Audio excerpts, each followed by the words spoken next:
Keeping Montserrat alive. This is 95.5, 88.3 FM. ZJB Radio.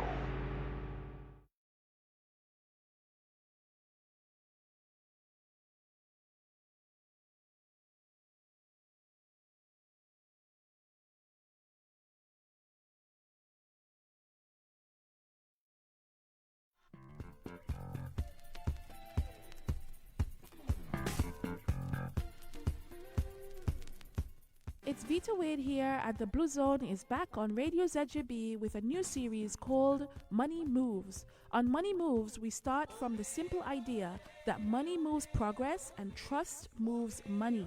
So every other Monday from 11 to 12 noon, we'll dive into what's happening in fisheries, tourism, ocean science, tech, and the wider blue economy. And we'll ask, what does it really mean for us here in Montserrat? And how do we build the kind of trust and stewardship that leads to money that moves us towards more joy, happiness, restoration, and prosperity? I'm not coming with all the answers. I simply don't have all the answers. But what I will bring with me is deeper questions. I'll bring my toolkit. I'll bring special guests so we can figure it out together. So join me, Veta Wade, on the Blue Zone, Money Moves, every Monday from 11 to 12 noon on Radio ZJB. Talk to you soon. Good morning, Montserrat. Good morning to all of our listeners at home and abroad, wherever you are, whatever you're doing. I just want to say good morning and big up, hi. And I'm here in the studio for the return of the Blue Zone. I've got a very special guest with me today. It's my dad, Arthur Brooks Mead. But before we start, and before I have a quick chat with him on the program, I just wanted to say a big condolences from my heart to Roger Wade and his family in the UK. I heard about the sudden death of his wife, and I just want to say condolences from all of us in Happy Hill. So, first of all, you would be familiar with the Blue Zone, I think it was 2021 when I started this program. And I just wanted to sort of refresh your mind a little bit about what this is all about. This is a new series, and we're calling it the Money Moves.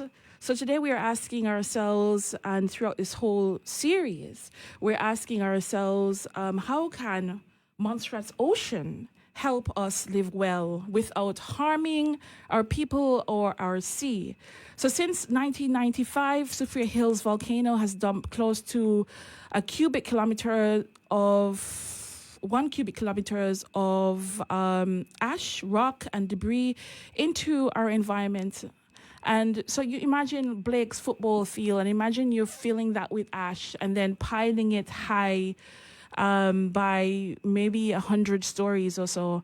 And imagine that wash into the ocean. And that has been our reality. That's where a lot of sediment has gone in to cover our reefs. It has displaced our fish, affected our fisheries. Even our sea turtles are trying to survive out there in these changing circumstances, as well as a changing climate. And so that's the reality that we're living in, and it's why we need to talk seriously about the ocean economy. And it's funny because when we talk ocean economy, just this last summer, I was asking a young person, how did she interpret the ocean economy? And she said to me, I can't even remember her name now, but she said to me something really fantastic. She said, it's how we use the ocean without abusing it. And that's so true. So yeah. We're talking seriously. We're talking seriously about the ocean economy, fisheries, tourism, transport, ocean science, and creative work, and who actually benefits. So if you're watching on Facebook, then please comment, share this post. It'll be good to hear and see how you are interacting with this conversation. And please feel free to share whatever is on your mind as well here as well. I couldn't think of a better person, a better guest, though, than today, my dad, who is making us all very proud here at Montserrat and in our family. And he's receiving a National Order of Merit for his contribution to community, environment, and tourism. And so I just want to welcome my dad to the Blue Zone. Thank you, Veta, for having me. I'm proud to be with you. I just want to say here that it's nice to have father and daughter. Nothing can be better. So yes, thanks for having me, Vita. And I hope that what is said here, somebody will gain something from it, or somebody would comment and say what we are saying makes a lot of sense. Well, it's just my pleasure to have you here. And,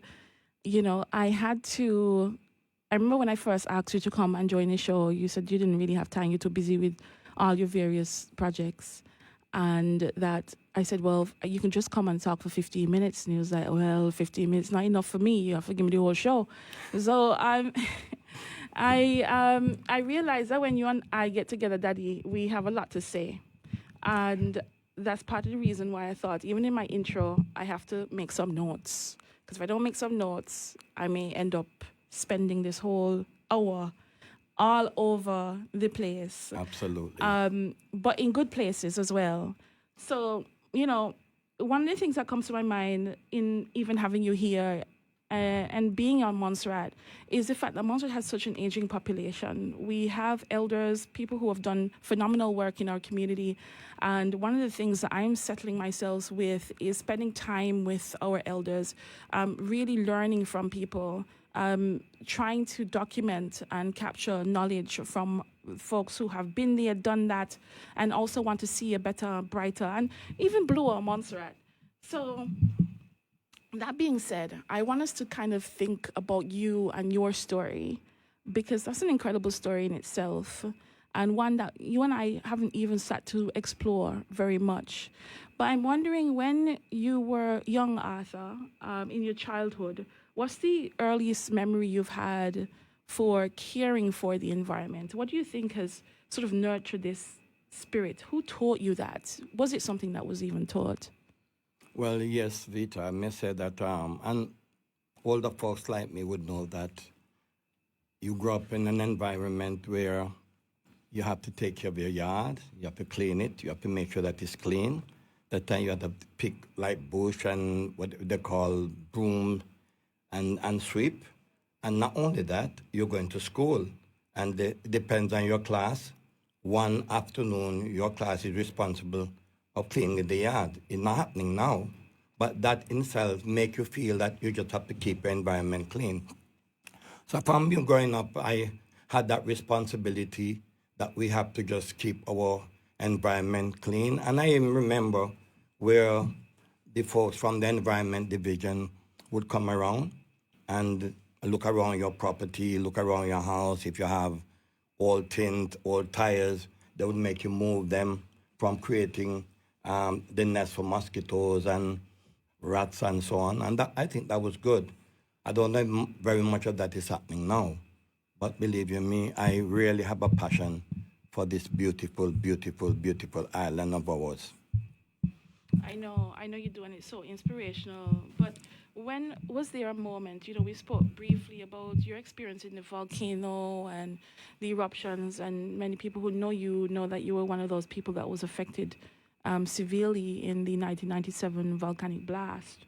And I'm wondering if you can take us back to a moment when you realized that you felt this connection of carrying a responsibility for and a connection, a genuine, heartfelt connection to the island, and how that sort of connected right back to your purpose of being Monstratian, even. Yeah, well, first of all, Vita, I want to say here that cleaning and caring for the environment is something that I have a passion for. And of course, when we had the volcanic eruption, it was all about cleaning. I went at my place at Dyer's and, having done a survey, checking for cracks in the house and so on, and there's a guy, Joel Osborne, he was looking around and walking in the ash, walking in the house. I feel it was not nice for him to leave all that dust in the house. I was cleaning. Again, it's by cleaning and making sure that around me was clean and that kind of thing. But of course, I got trapped, and God is good, in the volcanic eruption, where I got some burns and so on.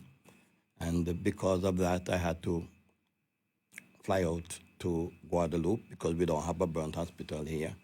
So I went there where I could be treated. And Vita, I spent some time there getting very emotional. Sometimes, you're kind of taking a rest, you fall asleep, then you jump, the volcano is covering you. You just feel that kind of feeling that you're covered by volcanic ash. And, having been there in the hospital, I always want to see what Guadeloupe looked like because we can see it in the distance on the north end of Montserrat. And having been there, I wanted to go around and have a look and do tours and whatever, but the doctor said, no, you couldn't do that, Mr. Mead, except you become an outdoor patient. Montrealans are nice, but people are nice too. I remember some folks came from, they were living in Guadeloupe, but they're from Dominica, so they speak Creole French, but they also speak English, which in Guadeloupe is French, and if you don't understand French, I remember that one of the nurses said to me, Mr. Mead, you have to learn our language. We don't care about your English. You have to learn our language. So I started picking up bonjour, bonjour, good morning, good afternoon, and that kind of thing. But back to the story.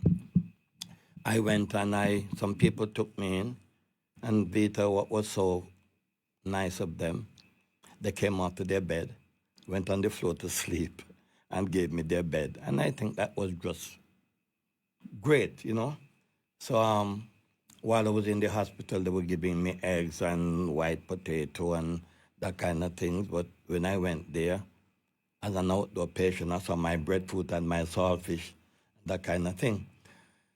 So having said that, I went on a little tour. And when I saw what Guadeloupe looked like, I said, why? My, Montserrat can look like this too, What I realized they were doing, they were cleaning up all the old stones at the roadside, beautify it. Peter, when I see it, it looked like I'm going to the Garden of Eden. It was so nice, the big palm trees, the beautiful flowers, and it's well kept. Mm-hmm. I said that Montserrat can be like this too. So I came home, and I was encouraged to stay in Guadeloupe, but as the morning man, Uncle Basil always said he'd rather be no place else than Montserrat, and I share that thought as well. I didn't want to be in Guadeloupe. I wanted to be back in Montserrat. Well, what fascinates me about what you just said is the fact that in this time of great turmoil, personal turmoil, complete uncertainty about what's happening in the island, scary. I remember the day you came back to Salem and I saw you, never seen you scared, and you were shaking like a leaf. You were covered white in ash, and black, your feet, black. Yeah, Black. but it was crazy. It was full of soot almost, and your feet were really swollen. And I saw you for the first time in your eyes, terrified. And to think that you had gone through that journey and still find time to sort of explore and appreciate the beauty of another place, and to figure out, well, how does that impact who you are and the man you will return back to Montserrat to be. And so, one of the things that I often say to you, and I don't know if you remember it, but I'm hoping people will listen, I believe that environmental pride is national pride. National pride is environmental pride. And I'm thinking that beyond the flags and the anthems, things like that, where do you see us, connecting to national pride and environmental pride? And where do you see that we're slipping, if at all? Good question, Vita. I always been saying this. If you will play back, you know that I always believe that we need to have that change of mindset and have what we call this national pride. It can only be done if you're serious and if you say you love this beautiful island. I mean, you go around and people say, boy, I love Montserrat. I'd rather be in a place on Montserrat. When you think about the cold areas of this world, People are complaining about the state. They're complaining about Canada. They're complaining about England. It's so cold there, Vita. We are blessed. We are blessed to be living in this little part You're of the right. earth. And I just want to remind people that I didn't say this in the promotion and when we started, but you can call in. The lines will be open 491-7227 or 491-9067. If you're calling from overseas, it's 1-664-491-7227, 1-664-491-9064, or you can text 1-664-496-2885. So, Daddy, moving on, I just wanted to say that what I observe too, is that when we go around to different islands, I mean, Guadeloupe may be a exception, European, French, and so sort of do things with a certain finesse. But when you even go to neighboring islands close to us, I've been Trinidad, I've been to Antigua and Barbuda, and probably with the Antigua and Barbuda, the challenge has been that they rely so much on water, purchased water, and plastic bottles that you do get a lot of trash. And I don't feel like in the same way they have nurtured the same sorts of ambassadors for the environment, and that has caused a challenge in terms of how, as a community, that's embedded caring for the environment. And one of the things I always want to say to you, even though you tend to say to me, oh, you don't deal with the sea, you're not really coming swimming or anything like this. But land and ocean are so interconnected. And one of the biggest challenges we have in terms of how we utilize our ocean space for prosperity is marine pollution. So climate is a big thing, the warming climate and all the impacts to do with that. But there's also marine pollution. And I'm wondering, from where you sit, the kind of person I know you are, though our standards are kept high, and I've even heard our Premier, Ruben Timid, say, Montserrat standards are high, but when it comes to the ocean economy, he wants to keep it that high and maintain it. And in order to do so, we need people. We need people who are activated and willing to do that.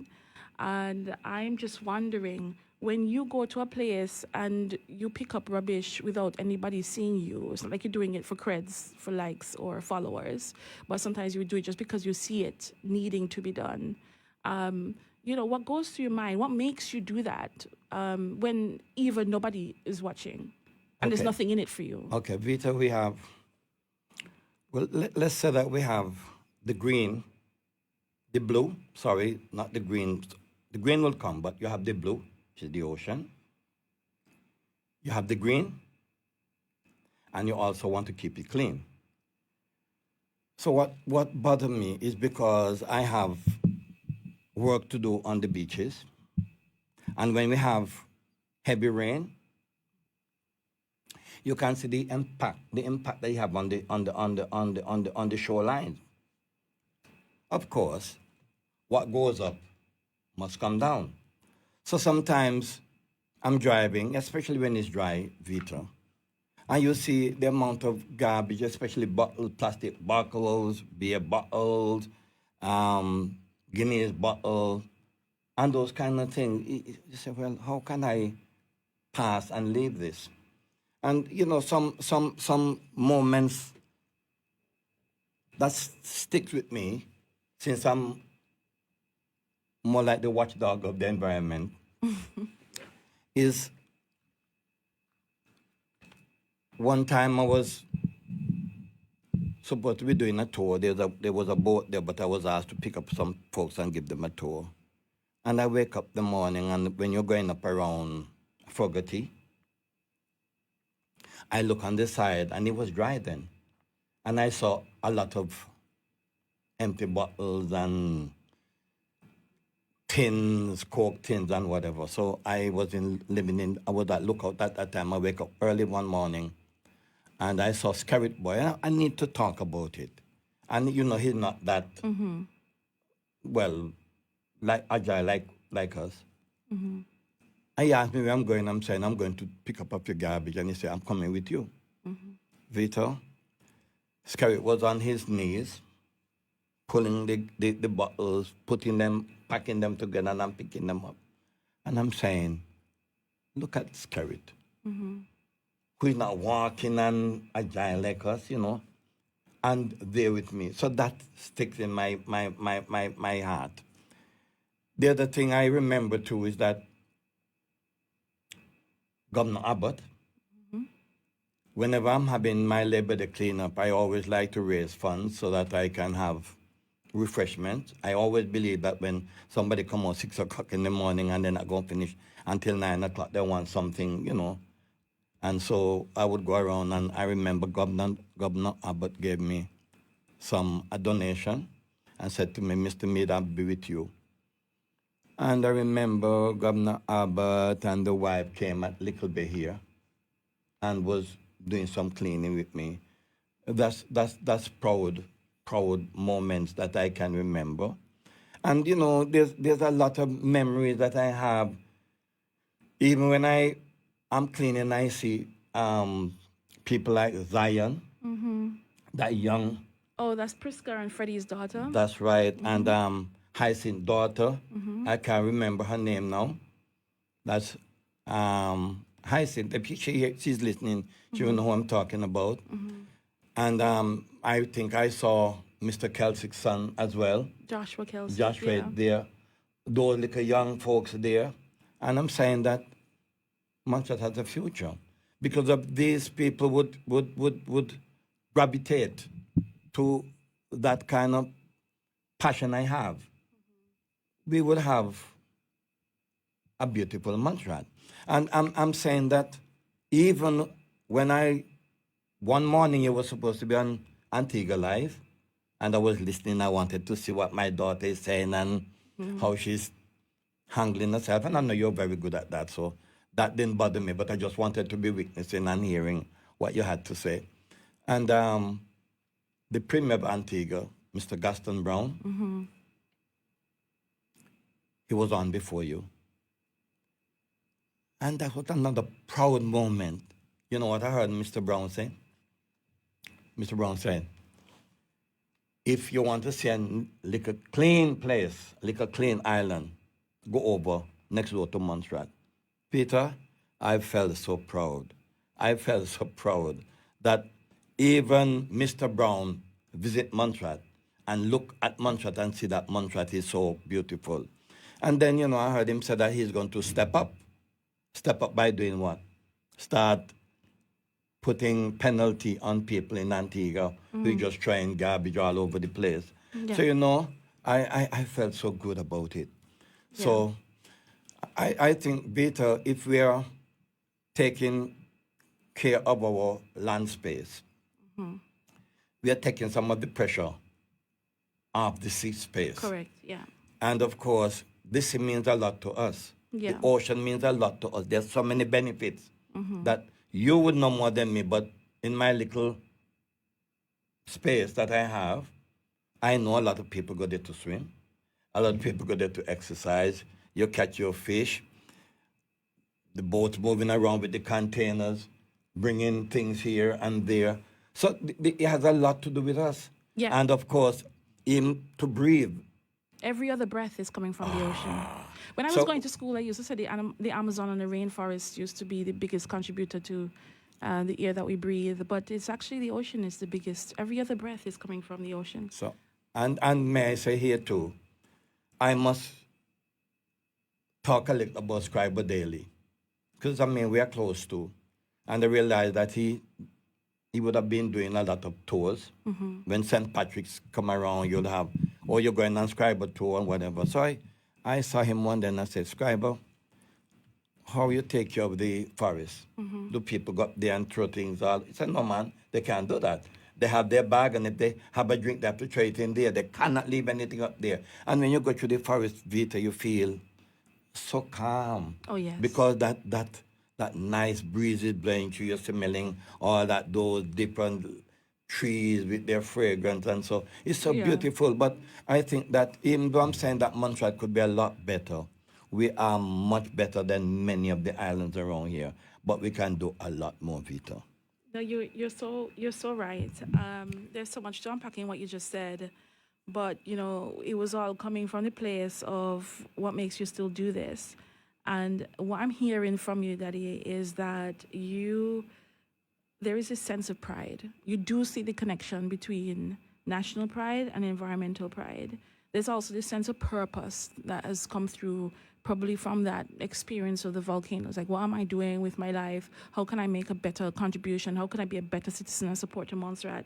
I'm also hearing from you trust, the trust that you have in your community, in your people, that people actually want to do good, that people also want to care, and they have shown you that. But more than that, people have trusted you, right? So the fact that Scarlet Boy could just hear say that you're going to do something like a cleanup and say, I'm not fully mobile and I am going to still be there and I'm going to show up, that young people and children and their parents will come out and show up behind you, shows that there is a degree of trust.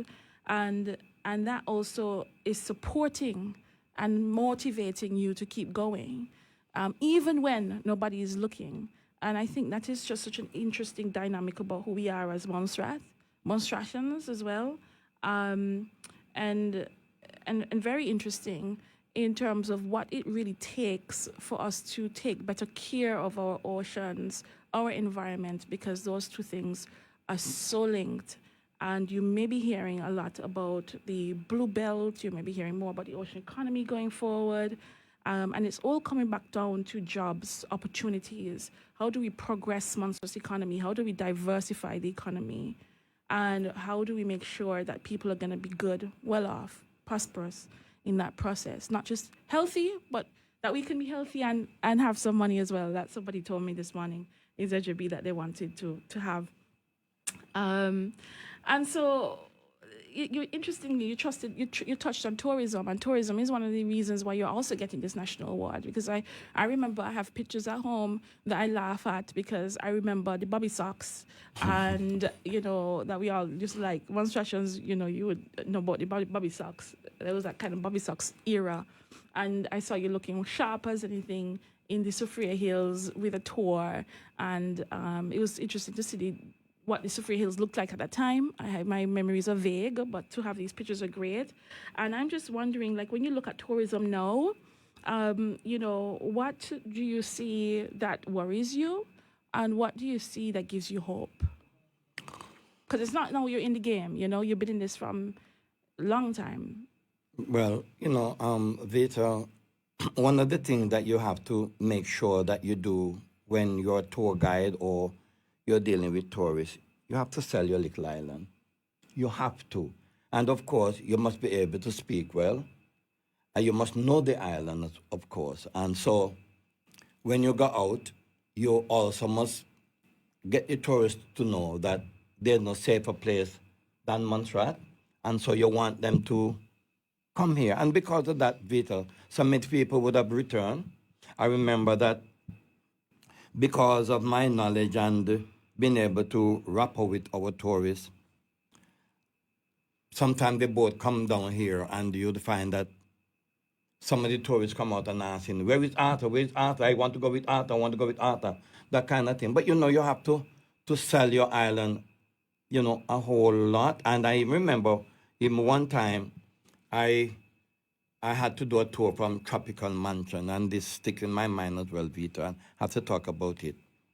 There was a young lady, had a suite, and she took the paper off, and I recognized that she wrapped it up in her hand and put it in her bag. And I said to her, I was just playing the devil advocate. I said to her, why are you doing this? I said, no, I can't do this. Montserrat is so beautiful, I can't be littering. So these are some of the things that you'd have to get home to people. That Montserrat is clean, and not only clean, the tranquility, your crime is very, very low. You can lose a phone and come at Radio Montserrat and pick it up. You can lose your purse and come at Radio Montserrat to go to the police station and pick it up. You can leave your car key in your vehicle and still go and meet it there tomorrow morning. I remember one time I was at Lookout and I forget the key in the door, and I went to Salem. And the morning when I went there, the key was still in the door.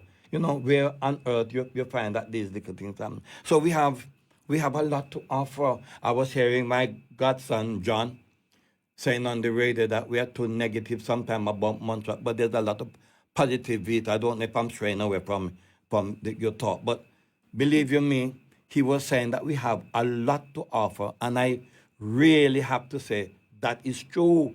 We have a lot to offer, Vita. We you know, you can walk on the street anytime. You can get a ride from anybody, and they're not running away with you. They're not robbing you. That kind of thing. I pray to God that Montserrat keep this way, and that's why I love it. And I keep saying, like Uncle Baz would say, I'd rather be no place else than Montserrat. Sometimes I go down on the beach, kind of late. Sometimes he'll just say, Arthur, you're not scared? I never have a scary moment because I don't think that anybody going to down there to hold me up and shot me and rob me and kill me. That never passed my mind. Sometimes I see strange faces and I'm saying, Sometimes I feel like calling the police station. I'm saying I see somebody that I've never seen. But, you know, you have all kind of people coming here. And they come here because they love here.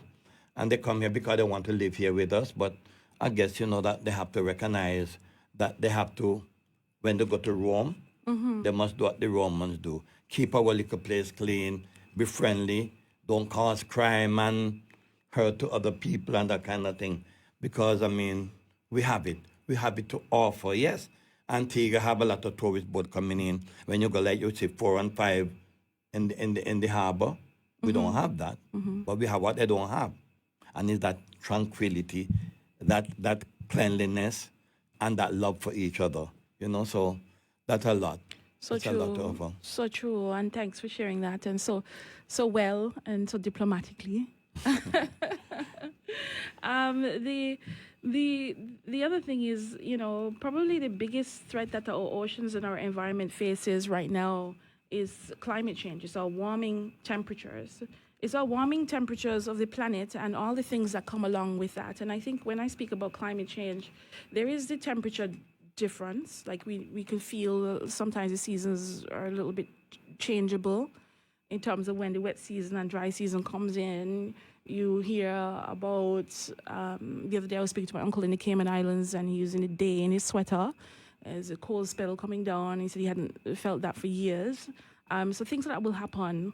I remember I was in Antigua at one point a year or so ago, and there was like this really big water spout that came in close to one of the coasts. Like I'd never seen a water spout so close to land before. At the same time, I was in this little cottage in English Harbor, and there was an earthquake, and I felt the whole building was going to collapse. In the same area as I was driving through, there was huge sargassum inundations. And there was also a flash flood that happened in St. John's and in Jolly Harbor. And I recognized in that moment that's what climate change really is. It's about several risks and changes happening in the environment that could happen at once. And what does it mean for us to react and to work around it? And I'm saying that to get to the point of, throughout your time looking at even our coastlines, I'm interested because I know you're not a man that goes swimming. No. He only watches my videos of and enjoy them. He watch my videos for hours as if it's National Geographic, but you won't really step foot in the water. But the coastline also matters. What we can also see changes through our coastlines, and I'm wondering, what have you observed over the years changing through our coastlines? Is there anything that stands out to you? Well, of course, the sarcasm as well, I would see a lot of them, you know, and I have to be smart in dealing with it because they can be very disgusting to move. I think in Antigua, they would go and skim the ocean and dump it in a truck and move it. But here, you'd have to clean it. So what I normally do, I would allow it to dry because when it dries, it's easier to move. But in my early days coming up, I never know what this thing is. I remember the first time I saw it in Lookout area there. What do you call that beach down there again? Margarita Bay. Margarita Bay. I called and thought it was oil spill because I see that thing just moving on the ocean, not realizing is the seaweed. And so not only the seaweed, I realized that around the edges of the beach where you have coconut trees, they're dying out. That is saying something, you know. And because I'm talking about that, we have some expatriates here that we'd love to have, and we're happy that they're here. Some of them, except for medical purposes, they're going to be here.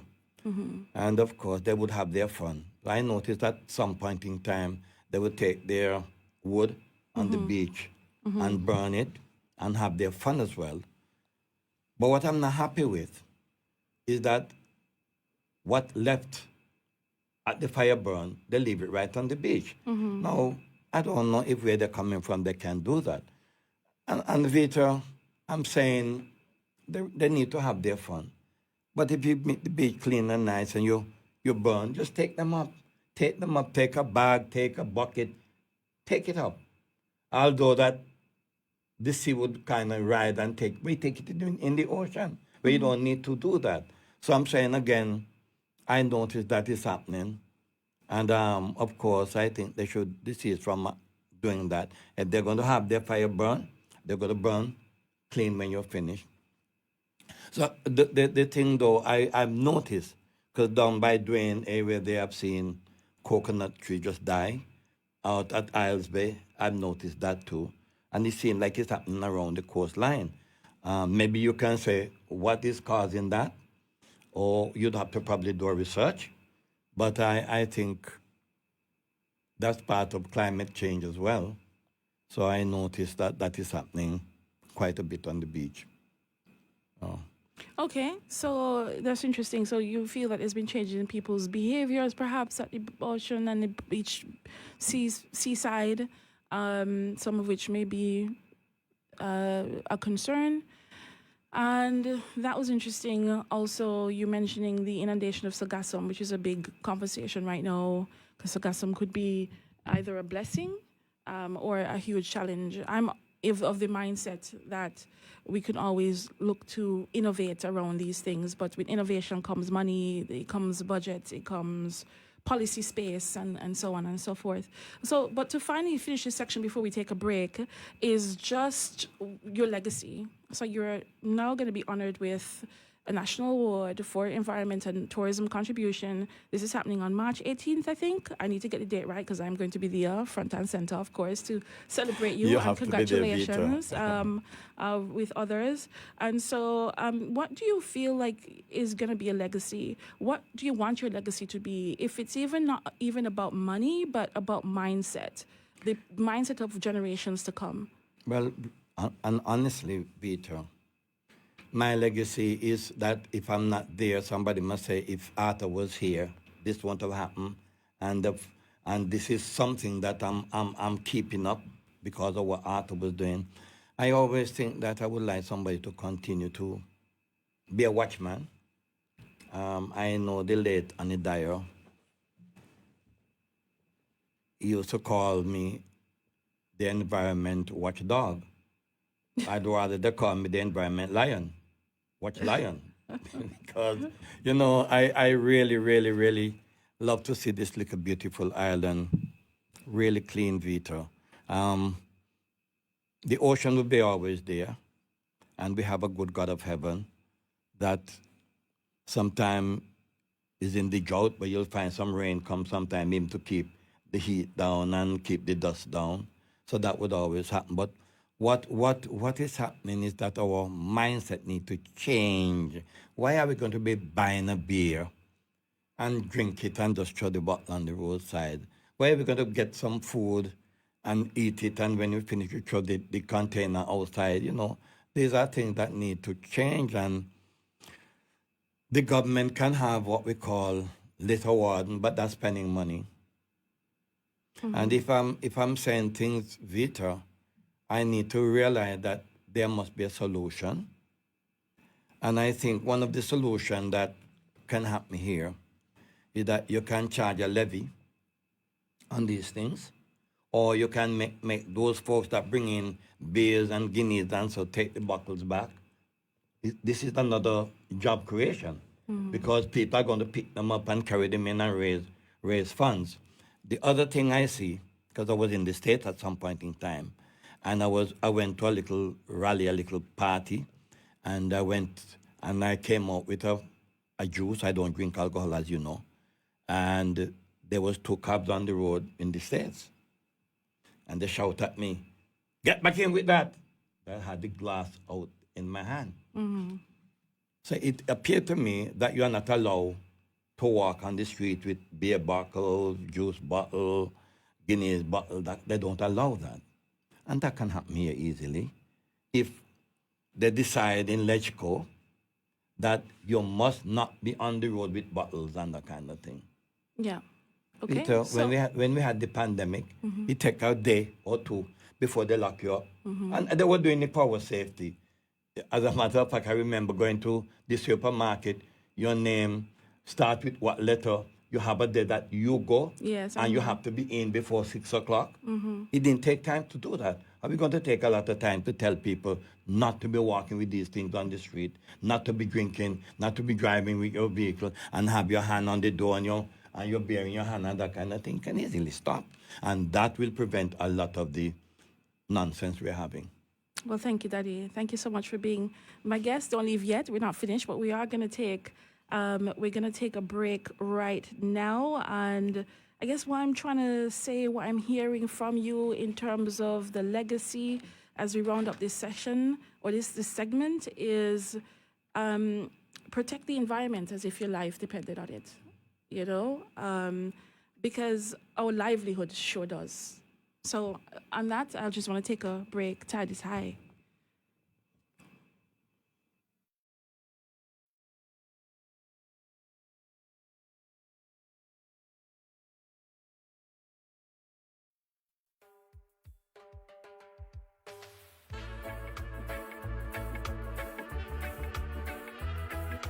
Oh baby, oh baby, the tide